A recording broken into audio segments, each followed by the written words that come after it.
Good morning to everyone. Thanks, Casey, for the nice words. Thanks, Casey, for the nice words. Thanks to Klaus and Marcus for having organized this great event and for having brought all these scholars together. So I'm here to talk today about the view of a late Jonan scholar, Ngawang Tsho, whom I've been studying over the last few years for my PhD. Since I imagine that many of you won't have any clue about who this author was, I will start with a very quick biographical introduction. So Tsho was born in 1880 in a small cluster of houses known as rgya, located in the Zamtang area of southern Amdo, where the Jonan tradition had re-established its main seat since the early 18th century. By all accounts, Tsho led a relatively sedentary life, since all the hermitages and monasteries where he practiced, studied, and later taught, Tashilari, Gepel, Tsangwa, and Raop, were within a walking distance of a couple of hours from each other. Still, within this vicinity, he was exposed to a broad range of philosophical views through his main teachers.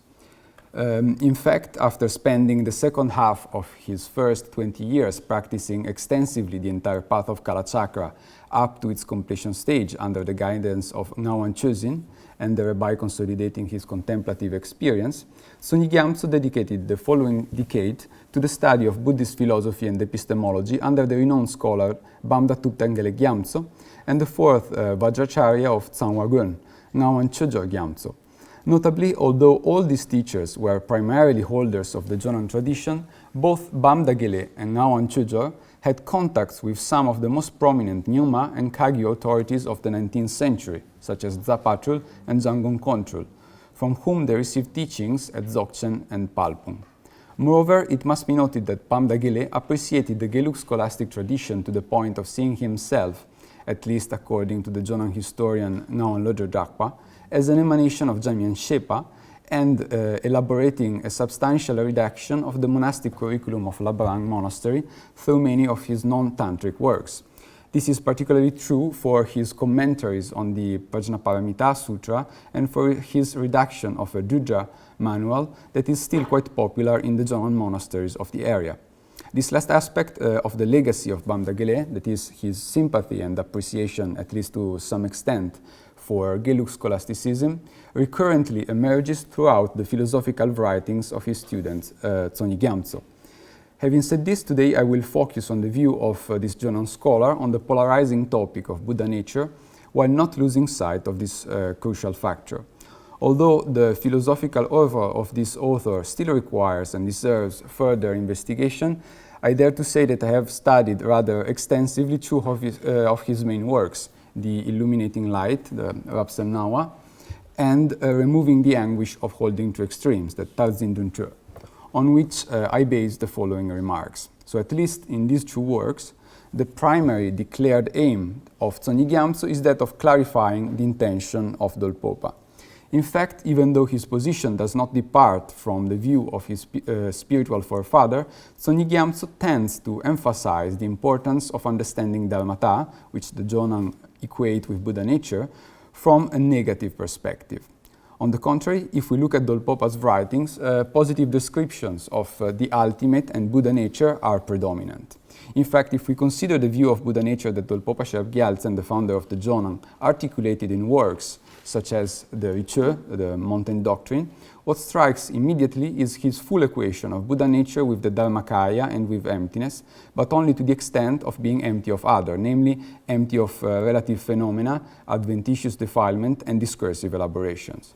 This also reflects in Dolpopa's sharp distinction between the relative and the ultimate truth, which here correspond respectively to the states of sentient beings and ultimate Buddhas as being different in that their identity is negated, so Chikpakak Petade.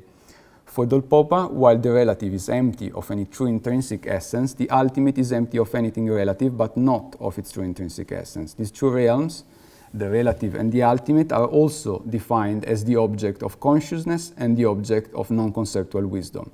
Therefore, their clean separation is both ontological and epistemological. So in general, Dolpopa presents Buddha nature almost entirely in positive terms. For him, it is truly established, empty of other, unconditioned in the sense of being beyond time, and fully endowed with ultimate Buddha qualities. Dolpopa's view is largely based on his interpretation of the 5 treatises ascribed by the Tibetan Buddhist traditions to Maitreya, of which the Jonampas hold the meditative lineage that stemmed from Tsenkaoche. As you all know, among these 5 works, the Tathāgatagarbha is considered as one of the main Indian sources for the Buddha nature theory. Therefore, I have started my investigation by examining Tsongi Gyamtso's summary of the Tathāgatagarbha, which constitutes the concluding chapter of his Removing the Anguish of Holding to Extremes, and which, as suggested by its title, is very brief and condensed. Here, Tsongi Gyamtso provides a concise description of the content of the 3 Dharma chakras following the Samdhinirmochana Sutra. The Samdhinirmochana Sutra's hermeneutical classification of the discourses of the Buddha. The 3 sets of teachings are distinct and organized on the basis of the profundity and the explicitness of their content, which varies from being provisional to definitive in meaning. Therefore, this is also a classification that depends on the mental capacity of the students to whom the teachings are addressed.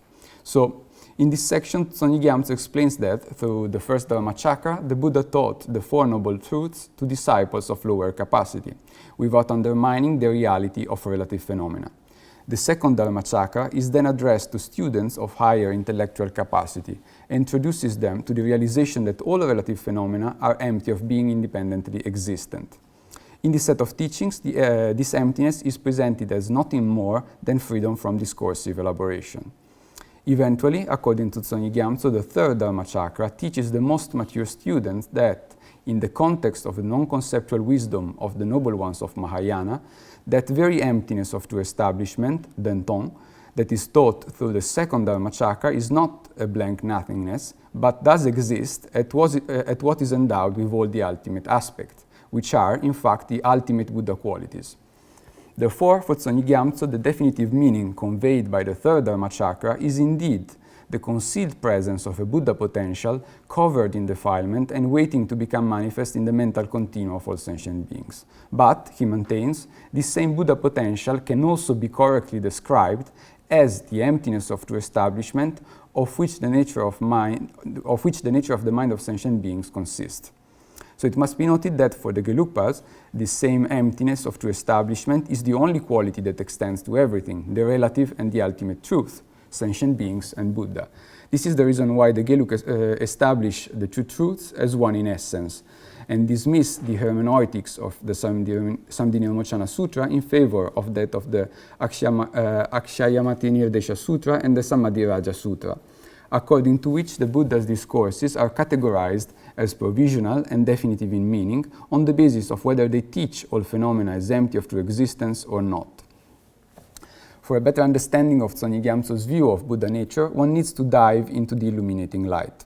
Just like Dolpopa, Tsongi Gyamtso does not hesitate asserting that all relative phenomena are empty of being truly, inherently or independently established. But, as we have seen, he further states very clearly that this same absence, insofar as it is the nature of sentient beings' mind, is equivalent to their Buddha nature, and, as such, it is immanent in the mental continua of sentient beings.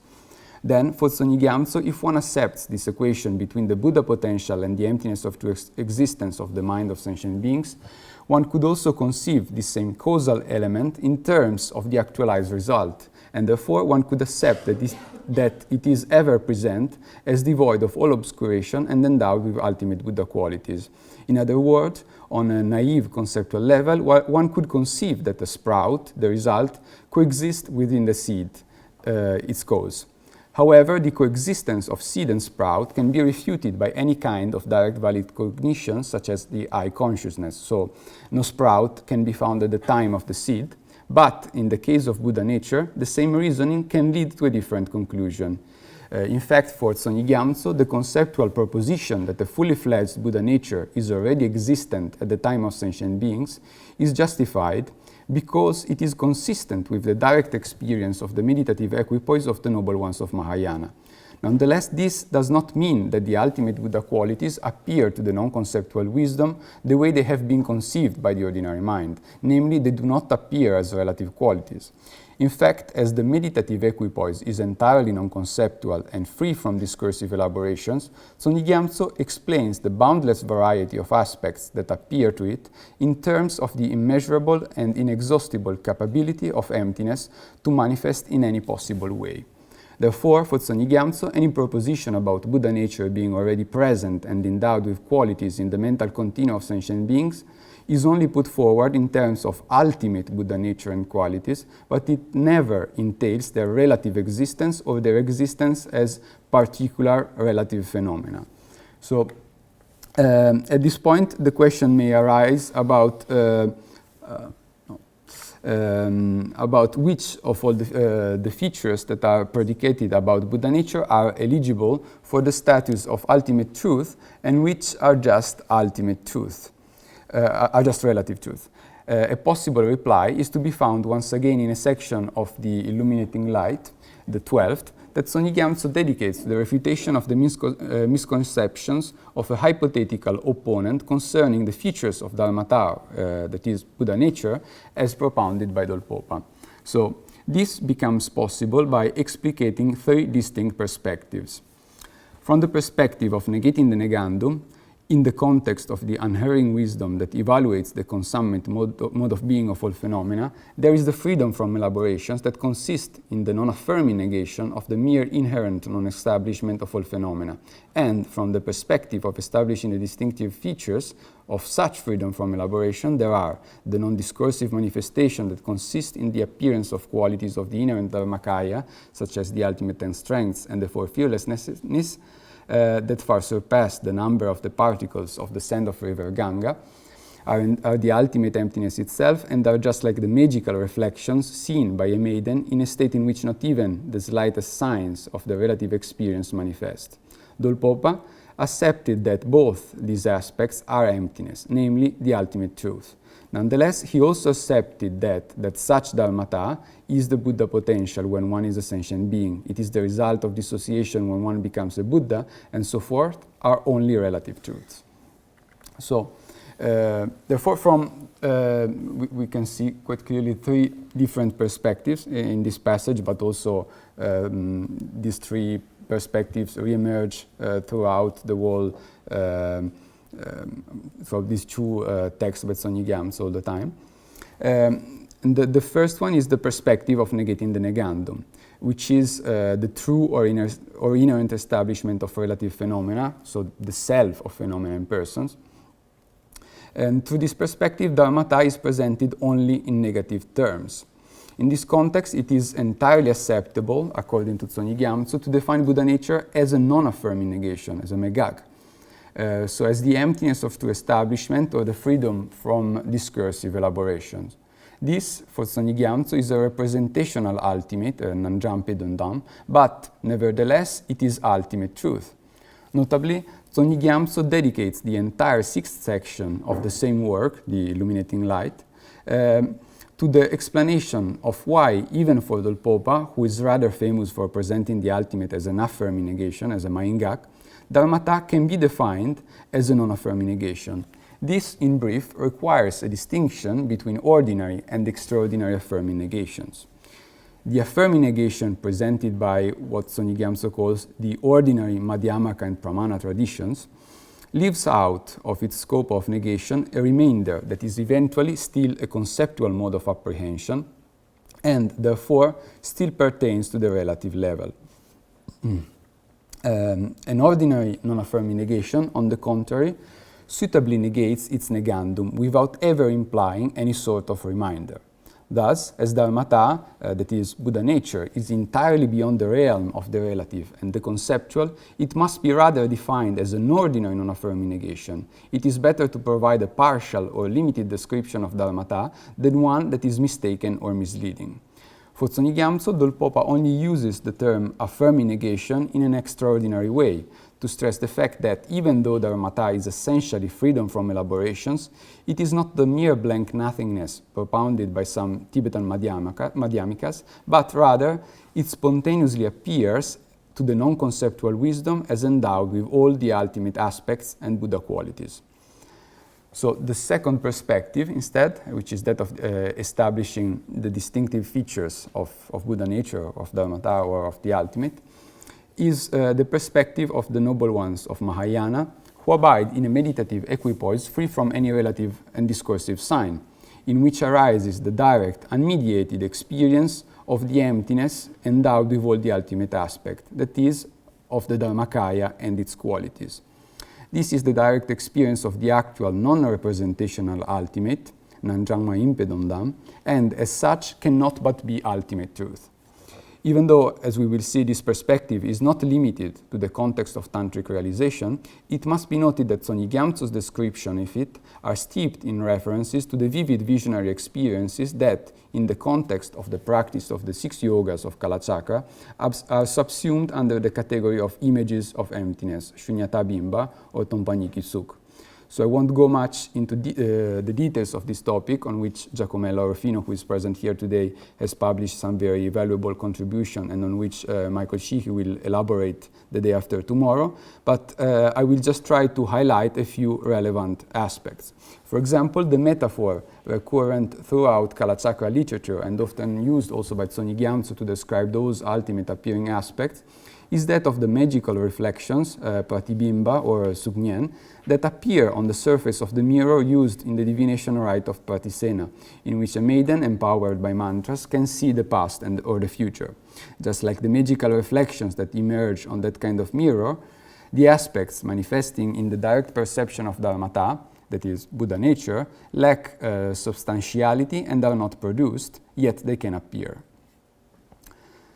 The third perspective is the one dealing with Dharmata only as a mere conceptual or linguistic construct. So whatever is established within this context can well be a provisional working theory, but in fact is nothing more than a relative truth. All distinctions, such as those between Buddhas and sentient beings, nirvana and samsara, are only relative truths, because all these opposing aspects are not established in the context of the non-conceptual wisdom, but only in that of the most ordinary discursive consciousness. Therefore, the third perspective is demoted to a role that is simply descriptive or metaphorical, while the first two, that of negating the negandum and establishing the distinctive features, are able to convey, respectively, a proper understanding of the ultimate in representational and non-representational terms. The perspective of negating the negandum is the one embraced throughout the process of conceptual analysis and inference that focuses on discarding the true existence of relative phenomena and can only lead to an understanding of a freedom from elaboration that is conceptually derived and therefore representational.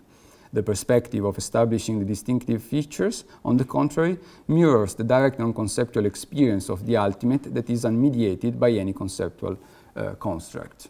So, nevertheless, both these latter two distinguishable modes of discourse and knowledge refer for Tsongi Gyamtso to the same object, the same Dharmata, the same ultimate, the same Buddha nature. In fact, as he says right at the beginning of the illuminating light, an emptiness that is subtler than the one taught from the perspective of negating the negandum in the Prajnaparamita Sutras of the middle discourses has not been taught in the last will together with Mantrayana. So from a hermeneutical point of view, this constitutes a crucial turning point for Tsongi Gyamtso. The selflessness or the absence of true existent, that is the explicit teaching of the Prajnaparamita Sutras, is implicitly the same fully qualified emptiness or Buddha nature on which the third Dharmachakra's discourses elaborate explicitly. Therefore, both the second and the third Dharmachakras teach, one implicitly and the other one explicitly, the same definitive meaning. Still, this hermeneutical turning point is not to be seen as a complete novelty, but rather as consistent with the approaches of earlier Jonang scholars such as Dolpopa and Taranatha, who dealt with the Prajnaparamita literature as entailing a type of esotericism that allows a Gentong reading of particular contextualized passages. So, as we have seen, the two perspectives of negating the negandum and establishing the distinctive features play a role that is primarily descriptive. The first provides us with an understanding of Buddha nature as the mere emptiness of true existence, whereas the second enriches this description by presenting such emptiness as being in fact what is endowed with all the ultimate aspects. For Tsongi Gyamtso, both perspectives also play a crucial prescriptive and soteriological role because they come to characterize two distinct valid approaches to realization: the logical analytical approach and the direct approach. According to Tsongi Gyamtso, the predominant application of the logical analytical approach distinguishes the Paramitayana, and the predominant application of the direct approach distinguishes the Mantrayana. However, the practice of one of the two vehicles does not exclude a later application of the approach that distinguishes the other, and vice versa. Moreover, Tsongi Gyamtso makes clear that both approaches and vehicles will lead eventually to the same direct experience of Dharmata as endowed with all ultimate aspects.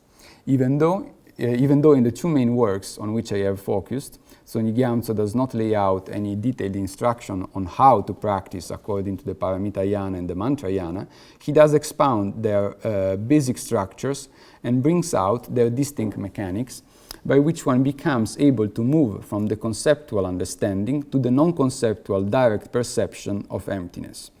So as for Paramitayana, its basic structure is characterized as a process during which one first applies Madhyamaka logical analysis and reasoning to all relative phenomena, finds them to be inherently non-established or devoid of true existence, and then engages in an extended process of familiarization with the emptiness that results from such analysis. According to Tsongi Gyamtso, the key step in this approach is precisely this process of familiarization that eventually leads to the attainment of yogic direct perception. And he supports this point by referring to the Pramanavartika chapter 3 verse 285, where it is said, "Therefore, be it real or unreal, whatever is intensively meditated upon results in a clear and non-conceptual cognition when the cultivation is perfected." So, therefore, the idea is that any intense, extended cultivation of any object, no matter whether it is real or unreal, is said to result in a cognition of such object that is clear, vivid, and non-conceptual. In fact, such resultant cognition does not deal with any verbal object, that is, any object universals, but only with the particular itself. This is because the constant familiarization with any kind of object for Tsongi Gyamtso will lead to the eventual collapse of both the conceptual representation of the object and one's mind's clinging to the object, whereas there will remain the clear, vivid, and non-conceptual appearance of the object itself. This for Tsongi Gyamtso does apply to three types of objects. So, objects that are actually existent in reality, objects that do not actually exist in reality, and objects that have been willingly imputed through devotion. So, something that is, for example, created through some specific meditation process. Notably, all the cultivation or familiarization processes that focus on unreal and volitional objects will end up in nothing more than essentially delusional hallucinations. The ultimate real suitable object of familiarization is instead for Tsongi Gyamtso the Dharmata or the Buddha nature established from the perspective of negating the negandum that we have discussed above, so the emptiness of true establishment of phenomena and persons. No other object of cultivation will eventually turn into the vivid non-conceptual appearance of emptiness as endowed with all the ultimate aspects. On the contrary, the extended familiarization with this emptiness of true establishment, which, as we have seen, coincides with Buddha nature insofar it is the nature of sentient being's mind, will eventually bloom into the direct experience of all ultimate aspects and Buddha qualities. Instead, as for the direct approach that is embodied by the Mantrayana, albeit leading to the same realization of Paramitayana, it does so more swiftly and by following a different trajectory. In the Mantrayana, one first mainly embraces the perspective of establishing the distinctive qualities of Dharmata, or Buddha nature. I'm almost done. In the Mantrayana, one first mainly embraces the perspective of establishing the distinctive qualities of Dharmata, or Buddha nature, through its direct experience, and avoids any analytical endeavor. Then, by integrating one's experience from the perspective of negating the negandum, one starts to analyze the relative appearing aspects of the mind and comes to realize that there can be no truly established self or mind. The question remains about how does one gain a direct access to emptiness in the first place.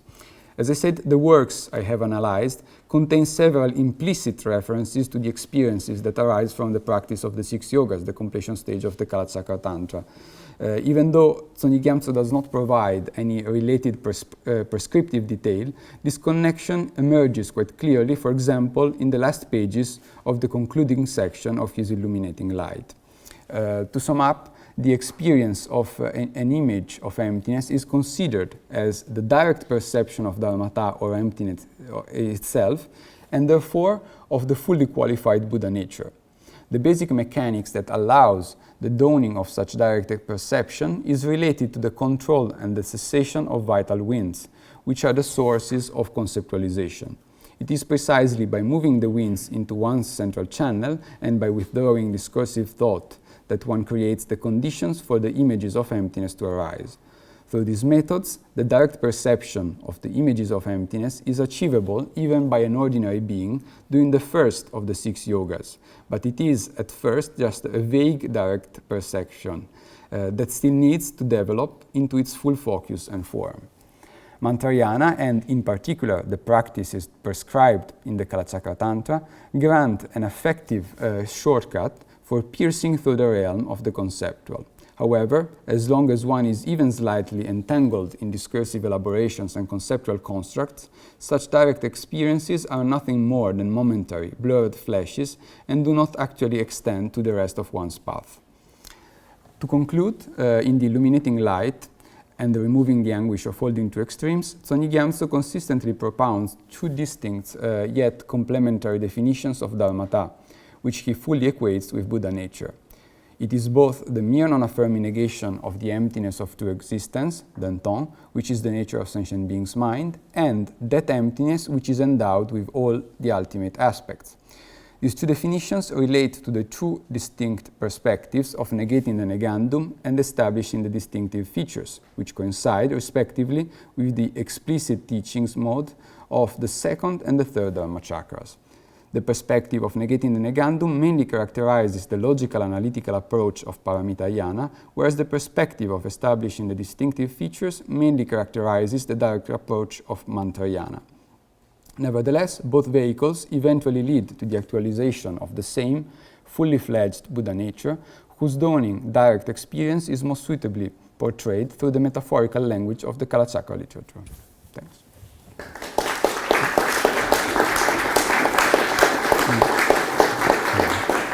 Thank you, Filippo, for that very interesting talk. Thanks. We have some time for questions.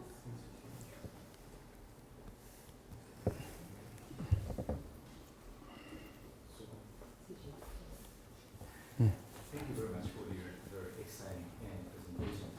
And because I have no knowledge about Shinto, so maybe my questions are a little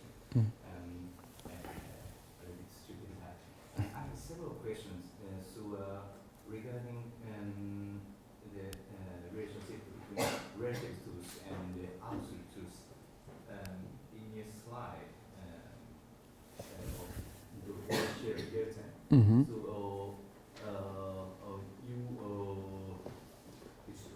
you classify maybe the Rangtun as a relative truth and Shentun as absolute truth. Does it Well, yeah. you wrote empty of any true intrinsic essence. Yeah, that's it. Yes, and so and this is so you were object of Consciousness. Yes, that means consciousness. And Yeah, the 2 truths, like in epistemological terms, for the Jonang are like the relative is the object of namshe, so of consciousness, whereas the ultimate truth is the object of wisdom, of yeshe. Dual wisdom. That means here consciousness. That means dual consciousness. Yes. Yeah, so in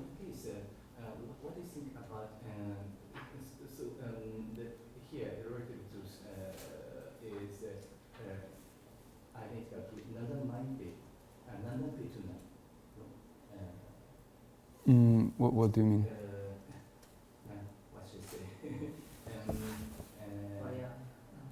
Representation. Number to pay. So it has a number of parts. Mm-hmm. So actually, later we should say number pay tundan is included in relative tools.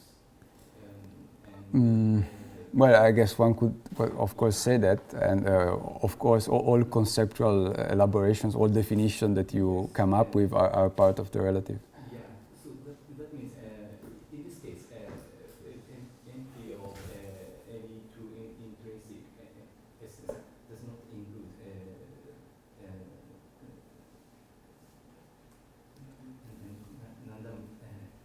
sorry, okay. No, that type of emptiness that defines the relative truth is, in fact, like the same emptiness that is described through this perspective of negating the negandum. So it is the non-jumpe dondam.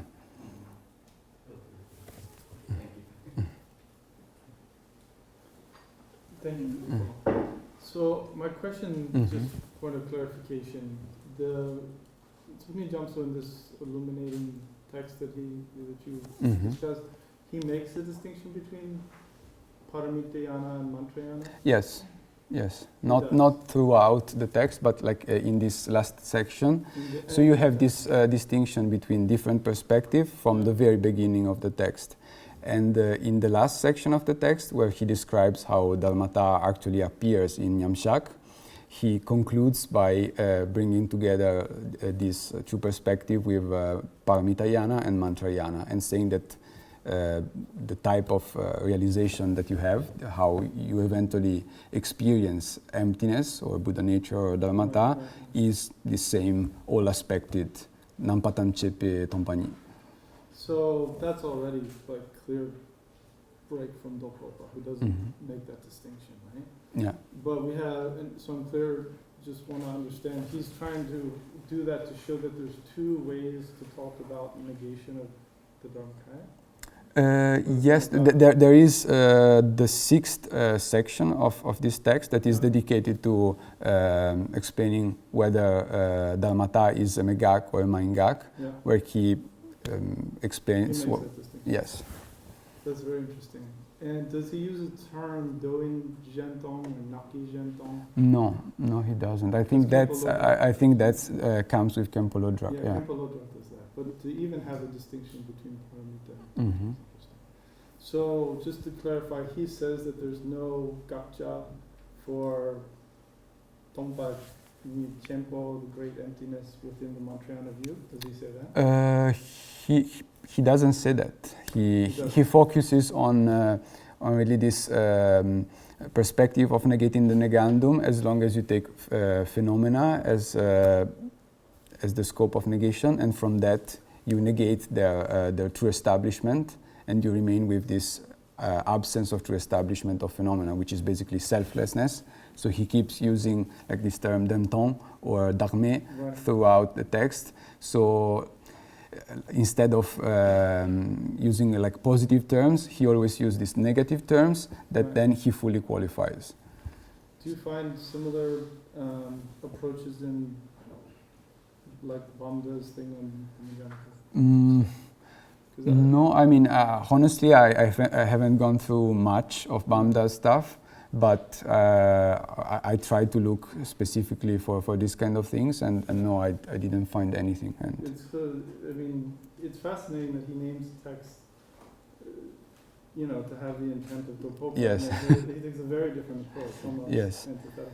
Yeah, so in general, the word like Geluk connection, if we want to call it this way, that we had in this period is quite interesting, because looking at the biographies and the historical material that we find in the Lodro Drakpa's Junon Chujun Dawe Jomme, basically there is really not much of a Geluk connection. Like the only figure from this period who who studied intensively with Gelug was Zango Geshe, who is more or less a contemporary, who became Geshe in Drepung, but then he didn't have contact with Tsoni Gyamtso, as far as I know. And in the biography of Tsoni Gyamtso, the only Gelug with whom he had contacts are just people who he met later in his life, like the 9th Panchen Lama. He met in Golok in 1936 while he was like hiding from the Red Army that was going through Zamtang, and that's it. So.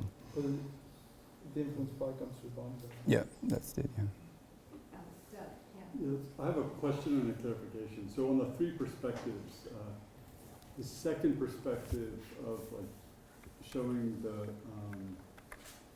establishment of distinctive features, is that also in terms of negation? Is that also in terms of a Mayangak, like the affirming negation? No, it's just in terms of presenting that same emptiness, so that negative emptiness, the megak emptiness, as endowed with aspects. So he doesn't talk about a remainder. He just call it Nampatam Chepa, and that's it. But it's still a megak. That's the second one is a qualified. Or you, if you want, I mean, he obviously accepts that Dolpopa uses the term Mayangak, but he explains that it is an extraordinary Mayangak, and he uses it only in a metaphorical sense. But once he has established this, he never uses Mayangak himself. So he always sticks to Dentong, so a Megak perspective. So for the clarification then, it sounded like I didn't follow, like there's two types of Mayangak that he presents, like a conditional one and an ultimate one, is that right? And but yeah. Megak as well, maybe there's two types, there's the first perspective one and the second perspective one? Is that Yeah, one can infer that, yeah. But he doesn't elaborate on that. He just defines these two types of, Megak and Mayangak as the Utse Tumongi Megak Dang Mayangak, so like the Madhyama, the affirming and non-affirming negation of the ordinary or common Madhyamaka and Pramana. So these are one which has a remainder and one which doesn't. The one which has a remainder can imply something that is still a dzintang, so a mode of apprehension, and therefore can be conceptual, can be relative, so that's not fine, obviously. And he says if you have to use the term Mayangak, it can lead to such misunderstanding, then better stick to Megak. Dolpopa uses it, but he does it in an extraordinary way, just to stress the presence of qualities and of this appearing aspect of Dharmata in Nyamshak. Yeah, that reminds me a lot of Gödel Savashanupel, who distinguishes an inferential path from a direct path. On an inferential path, he would simply use inferences and establish ultimate reality as Megak. Mm-hmm. But when he is using direct grounded cognitions in his Mahamudra context, he describes or discovers reality in positive terms, but claims that it is the same reality. It's only that you see it or perceive it or experience it from different angles approaching it. Yeah. And Gödel Sava is known to have been very fond of Tsongkhapa, and his description of the analytical path is very much influenced also by Gyaltsabche's Gülama commentary. Mm-hmm. So do you think that could be the reason that the two masters? Yeah, that's quite possible. I still have to work more and read more, obviously, because I focused on these two texts. But I know that among the works by Tsoni Gyamtso, for example, there are also two commentaries on Prajnaparamita literature presented from the Gelug perspective. So, even in the title, he mentions Tsongkhapa and Gyaltsab. So that's definitely something I should look into. When you were talking about the ultimate and relative truth, you made a distinction between Namjang Mahimpitantam and Namjang Pitantam. Mm-hmm. You were speaking very quickly. When you mentioned the relative truth, Am I right in thinking that you also mentioned the relative truth perceived by yogis? Did you say that? No, I mean, Like the distinction in the relative truth according to... well, if we talk about yogic direct perception, it means we have already shifted into the realm of the ultimate truth. Not Yes, always. it's just that when it seems very similar to Mipam Rinpoche's position, except that Mipam, when he talks about the relative truth, he also mentions a kind of relative truth which is based on the perception of bodhisattvas on the ground. Yeah, there are of course such distinctions. I mean, I did not mention here, but I was looking also in Tsoni Gyamtso's discussion of different kayas and so forth.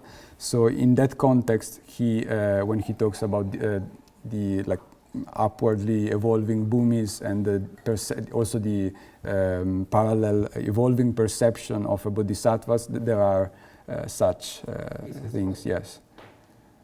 So for example, for someone who is from the 8th to the 10th bhumi, such a bodhisattva can perceive like all atoms filled with Buddhas appearing everywhere, but both Tsoni Gyamtso and in a text by Taranata of which I don't recall the name right now, this is explained as something that is just kind of like consistent with the actual perception or omniscience of a Buddha, but still just kind of a provisional experience, so not completely definitive.